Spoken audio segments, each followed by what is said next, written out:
Ophthalmologist. Sir, ప్రతి పురుషుడి విజయం వెనక ఒక స్త్రీ ఉంటుందనేది చాలా వరకు మనం చెప్తూ ఉంటాం. నాగేశ్వరరావు గారి లైఫ్లో ఇక మా ఆవిడకు ప్రశ్నే లేదు, 150%. ఆ, ఆవిడ సహకారం లేకపోతే ఇదంతా సాధ్యం కాదు. ఎందుకంటే యుఎస్లో ఉండి మీరు చెప్తున్నట్టు ఒక మంచి కంఫర్ట్ లైఫ్లో ఉన్న తర్వాత చాలామంది సాక్రిఫైస్ అంటారు, నేను కాదు, సాక్రిఫైస్ చేసింది ఆవిడే. ఎందుకంటే నాకు ఇదంతా ఉంది కదా, ఆవిడకి ఇదంతా ఏమీ లేదు. అవును. సో కుటుంబాన్ని చూసుకోవటం ఇక మిగిలిందంతా కంప్లీట్గా ఆవిడే. మొదట్లో ఇక్కడ ఇన్స్టిట్యూట్లో కూడా ప్లానింగ్లో, డిజైన్లో ఆవిడ పాత్ర చాలా ఎక్కువ. తర్వాత మా ఇక్కడ ఎడ్యుకేషన్ సెంటర్ కూడా మొదట్లో అంత సిస్టమ్స్ అవన్నీ పెట్టింది ఆవిడే. సో అట్లా చాలా సహకరించింది. మొదటి 15 సంవత్సరాలు ఆవిడ యాక్టివ్గా ఇక్కడ ఇన్వాల్వ్ అయి ఉంది. అంటే ఆవిడ అప్పుడప్పుడు అంటుంది, ఎక్కడ జీతం లేకపోతే అక్కడ ఆ ఉద్యోగం నాకు ఇచ్చారు. ఇప్పటికీ ట్రస్ట్ తరపున జీతాలే కదండి ఇప్పుడు మనకి. అందరం జీతాలే, ఎవరికి ప్రాక్టీస్ ఉండదు. ప్రతి ఒక్కళ్ళు ఫుల్ టైం సాలరీడ్ ఎంప్లాయీ ఇన్స్టిట్యూట్కి అయితే. క్యాష్ అనేది అసలు డీల్ లేదు. లేదు. ఎప్పుడు డొనేషన్స్ కూడా తీసుకోం మేము, క్యాష్ ఇస్తామంటే ఎవరు. ఈరోజు వరకు ప్రతి నయా పైసా లెక్క పెట్టాల్సింది అంత.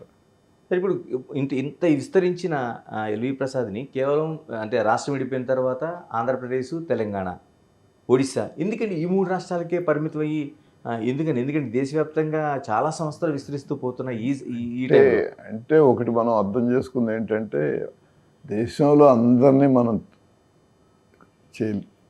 చూడలేము.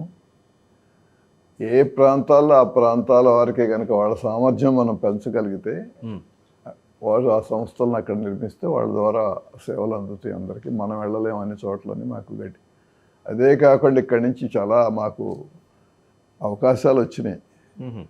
ఇప్పుడు బాంబేలో ఒక పెద్ద బిలియనీర్ ఉన్నారు ఆయన. ఈ మొత్తం హైదరాబాద్లో ఉన్నదంతా ఆయన రెప్లికేట్ చేసి బాంబేలో మాకు గిఫ్ట్ ఇస్తా అన్నాడు ఆయన, డొనేషన్. ఓకే. మేము ఆలోచించి థ్యాంక్స్ బట్ నో థ్యాంక్స్ అని చెప్పాం. ఎందుకంటే మాకేమనిపించిందంటే, ఈ పెద్ద పెద్ద పట్టణాలకు వెళ్ళటం మొదలు పెడితే, ఢిల్లీ నుంచి వచ్చింది అటువంటిది, కలకటా నుంచి వచ్చింది, బాంబే నుంచి వచ్చింది, బెంగళూరు నుంచి వచ్చింది. అక్కడికి వెళ్ళటం మొదలు పెడితే మనం నిజంగా సేవ చేయాల్సిన మారుమూల ప్రాంతాల మీద వాటి మీద మన ధ్యాస తగ్గిపోతుంది. ఈ పెద్ద సిటీ గ్లామర్ పెరిగిపోతుంది అందరికీ. దాంతో అదంతా ఆలోచించి మనం ఇంకా లోపలికి వెళ్ళి ఇంకా ఎలా చేయాలి, పల్లెటూళ్ళలో, దూర ప్రాంతాల్లో సేవలు ఎలా అందించాలి, అవన్నీ మనం ప్రపంచానికి చూపించాలి చేసిన ఉద్దేశంతో ఇక్కడే ఉండిపోవాలని నిర్ణయించుకున్నాం. బోర్డు అంతా యునానిమస్గా ఆ నిర్ణయం తీసుకున్నాం. మిగిలిన చోట్ల వాళ్ళందరికీ ప్రతి రాష్ట్రంలో చాలా రాష్ట్రాల్లో మేము సహాయం చేసాం సంస్థలకి. చాలా రాష్ట్రాల్లో మా దగ్గర ఇక్కడ శిక్షణ పొందిన వాళ్ళు ఈరోజు పనిచేస్తున్నారు. అంటే ఇన్స్పిరేషన్స్తో కొన్ని సంస్థలు వచ్చినాయండి. వాటి నాయకులు కూడా మా వాళ్ళు, మా దగ్గర శిక్షణ పొందిన వాళ్ళే, డాక్టర్లు చాలా.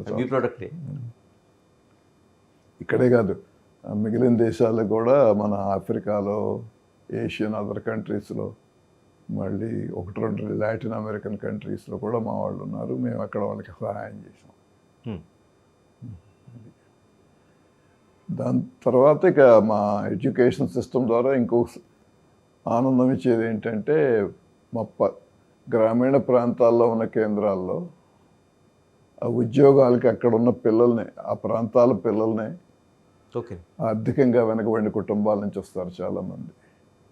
వారికి శిక్షణ ఇచ్చి, వారికి నేత్ర వైద్యంలో ఒక ప్రొఫెషన్ సృష్టించి, వాళ్ళకి ఒక వృత్తి, అక్కడే ఉద్యోగాలు ఇచ్చి, వాళ్ళు బాగా చేస్తే ఇంకా ముందుకు తీసుకెళ్ళి, వాళ్ళలో కొంత బాగా చదువుకొని కష్టపడే వాళ్ళు ఉంటే వాళ్ళని పై చదువులకు కూడా మేము మా ఖర్చుతో పంపిస్తాం.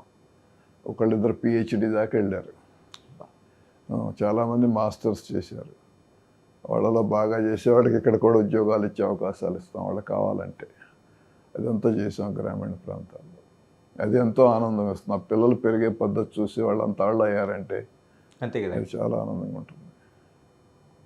ఇప్పుడు ఈ రోజున మా డాక్టర్లో చాలామంది 35-50 వయసు మధ్య ఉంటారు. ఆ వయసులోనే కనీసం ఒక 20 మంది ప్రపంచవ్యాప్తంగా పేరు పొందినవాళ్ళు. నేను ఒక్కడనే చేస్తే అవ్వదంత. వాళ్ళందరి దీని మూలాన ఈరోజు నా ప్రపంచం అంతా పేరు ఉంది ఇన్స్టిట్యూట్కి. అందరూ చెప్పుకుంటారు ఎల్వి ప్రసాద్ ఐ ఇన్స్టిట్యూట్ అంటే నేత్ర వైద్య రంగంలో తెలియని దేశం ఇది లేదు, అందరికీ తెలుసు. అంటే 50,000 మనకి ఈ కార్నియా మార్పిళ్ళు అనేది మిగతా డాక్టర్లు కూడా ఆశ్చర్యపోయేంత ఇది ఎలా సాధ్యమైందండి అసలు? అది కూడా నేను నా అమెరికాలో నేను శిక్షణ పొందింది ఈ కార్నియల్ మార్పిడిలో. తిరిగి వచ్చినప్పుడు అందరూ అన్నారు దాని గురించి మర్చిపో, నువ్వు ఇక్కడ ఎవరు నేత్రదానం చేయరు కాబట్టి అది నువ్వు చేయలేవు, మర్చిపో అని చెప్పారు. అయినా కూడా నేను ప్రయత్నించి చూద్దాం ఏమవుతుందో అని అమెరికాలో ఒక మంచి ఐ బ్యాంక్ సంస్థ ద్వారా వారి సహకారం పొంది టెక్నికల్ కోఆపరేషన్, ఇక్కడ దాతల ద్వారా సహాయం సేకరించి ఐ బ్యాంక్ మొదలు పెట్టాలనుకున్నాం. అది 1989లో మొదలుపెట్టాం. మొదలుపెట్టి మొదట్లో ఎక్కువ దానాలు వచ్చాయి కాదు. తర్వాత అమెరికాలో ఒక సిస్టమ్ ఉంది. అక్కడ పెద్ద పెద్ద హాస్పిటల్స్లో ఎక్కడైతే చాలామంది చనిపోతూ ఉంటారో, రకరకాల ఇబ్బందులు, రకరకాల వ్యాధులతో, వాటితో కాంప్లికేషన్స్తో, వాటితో యాక్సిడెంట్లు, వాటితో హాస్పిటల్ కార్నియా రిట్రీవల్ ప్రోగ్రామ్ అని చెప్పి ఉంటుంది అక్కడ. ఓకే. అక్కడ ట్రైనింగ్ ఇచ్చిన గ్రీఫ్ కౌన్సిలర్స్ని పెట్టి వారి ద్వారా కుటుంబాలతో మాట్లాడతారు. వాళ్ళు మాట్లాడి వాళ్ళని కన్విన్స్ చేస్తారు నేత్రదానం చేయటానికి. అంటే కౌన్సిలర్ల ద్వారా ఆ పద్ధతి ఇక్కడ అడాప్ట్ చేయటానికి మొదలుపెట్టాం. ఎక్కడికి వెళ్ళాలి, ఏ హాస్పిటల్ని అడగాలి అంటే నేను నిజామ్స్కి వెళ్ళి అప్పుడు కాకర్ల సుబ్బారావు గారు, డాక్టర్ సుబ్బారావు గారు డైరెక్టర్, ఆయన అడిగాను మీరు మాకు పర్మిషన్ ఇస్తారా దీనికి.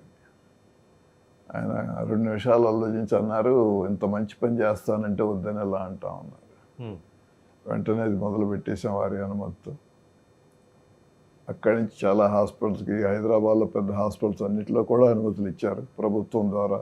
అక్కడ పనిచేసే ఎంతోమంది సూపరింటెండెంట్లు వాళ్ళందరికీ కూడా మేము చాలా కృతజ్ఞతలు. వారి సహకారంతో చాలా హాస్పిటల్లో ఈ రోజున అటువంటి ప్రోగ్రాం పెట్టాం. వీటన్నిటి ద్వారా దగ్గర దగ్గర సంవత్సరానికి మేము ఈ 3 రాష్ట్రాల్లో 14,000 కార్నియాలు సేకరిస్తున్నాం. 14,000? వాటిల్లో 9,000 ఈ మార్పిడికి ఉపయోగపడతాయి. సగమేమో ఇక్కడే వాడతాం, సగమేమో దేశంలో మిగిలిన వాళ్ళకి కూడా మేము అందించగలుగుతున్నాం. అంటే నైస్రా గారు గత 15 సంవత్సరాల్లో కార్నియా ట్రాన్స్ప్లాంట్కి వెయిటింగ్ లిస్ట్ లేని 3 రాష్ట్రాలు ఇవే మన దేశంలో. గ్రేట్. అండ్ గత 10 సంవత్సరాల్లో మేము ఇక్కడ ఈ ఇన్స్టిట్యూట్, ఈ క్యాంపస్ ప్రపంచంలో బిగ్గెస్ట్ ట్రాన్స్ప్లాంటేషన్ సెంటర్. మేము దగ్గర దగ్గర 33,000 పైన చేస్తాం ఇక్కడ ట్రాన్స్ప్లాంట్లు.